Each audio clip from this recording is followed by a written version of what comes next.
Do you guys make movies? Is it like, what was your first movie you guys made together? A Jason movie. We called it Jason X. And Yeah. I was Jason. It's on YouTube. Oh, we're gonna definitely cut that in here.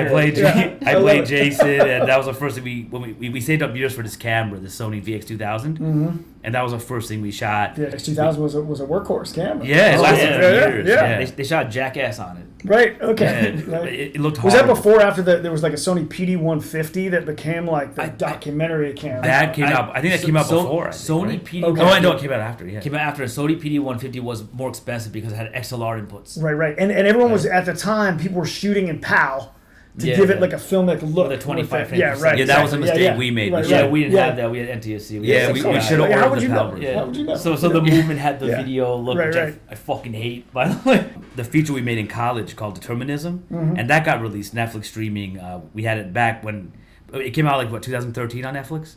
2011. I They think. came in 2011 before they started producing their own films. Right. Back when they only had Mad Men, Breaking Bad, and a lot of like B horror films Right. on the streaming platform. Yeah. Right. So then they released our movie, right, Yeah. on there, and it had the 30p kind of look. And only recently, a few years ago, I had to use AI, optical flow technology in DaVinci Resolve. Right. And just years of experience as a colorist, I was able to restore it, make it look better, give it a 2:3:9 aspect ratio so it looked better. Yeah. And it took AI technology to get it to 30p to 24. Right. So it looks way more cinematic. Our first film was shot in 60i. Okay. On the Sony VX2000, right? Right. 60 interlace fields. That could be converted to 24. Mm-hmm. Then Determinism, I didn't like that digital look. We had a Sony FX1, Yep. Cineframe 30. So now you're shooting 30 frames per second, not interlace fields where you could actually like kind of tweak out, the Right. secondary frame to get movement. Yeah. And we went to Duard.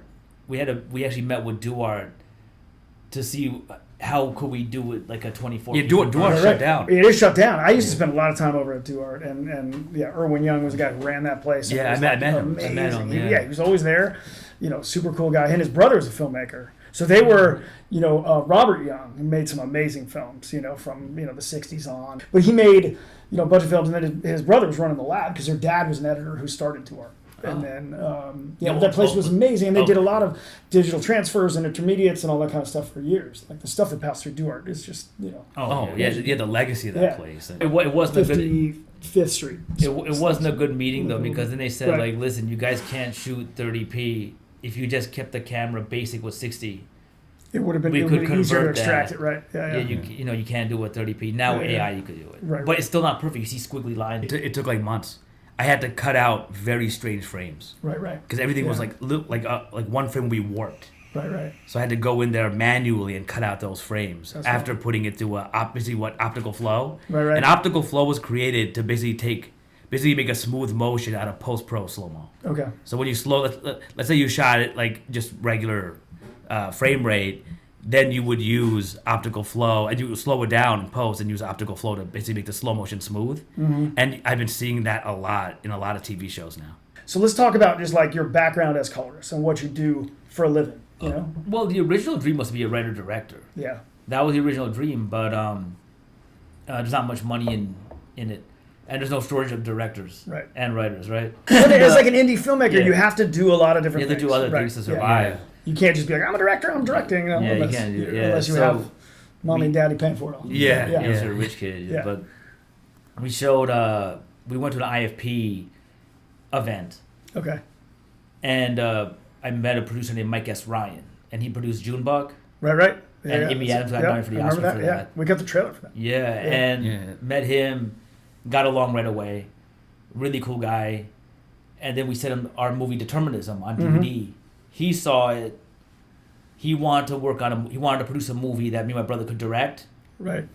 but we just couldn't find the right material. Right. Because I wanted to stick with genre, thriller. Like that was my idea. And he's not into, he would tell you this too, when he produces movies, he's more into like extreme art films. Right. And he And wants story, And oblique- character story stuff. and oblique right. narratives, character driven. Yeah. And I'm trying to combine Right. genre filmmaking with very emotional, very deep, complex characters. Right. So, we kept talking, stayed friends, and then he was and I needed money at that point, right? because we got evicted from our Jackson Heights apartment. Yeah, we weren't paying rent for like 8 months. Yeah. Yes. Yeah, it was horrible. Yeah. And then we just started calling people like, we work on your movies or Yeah. Yeah, we'll PA, we'll do anything. we'll do Right, anything okay. for money, right? Yeah. And then he said, "Did you edit your film?" The film I saw, Determinism. I'm like, "Yeah." Okay, so then why don't you be assistant editors on this movie I'm doing with Tim Heidecker and Oh, Eric nice. Warheim Oh, called okay. The Comedy.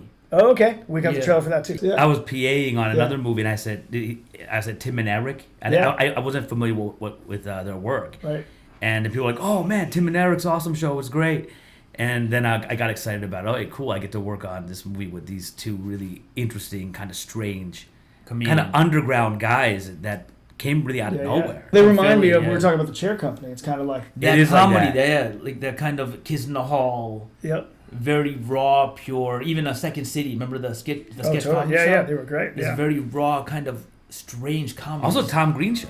Tom Yeah, Green show, right. yeah. What I love how you guys, pull from everywhere. Watch this.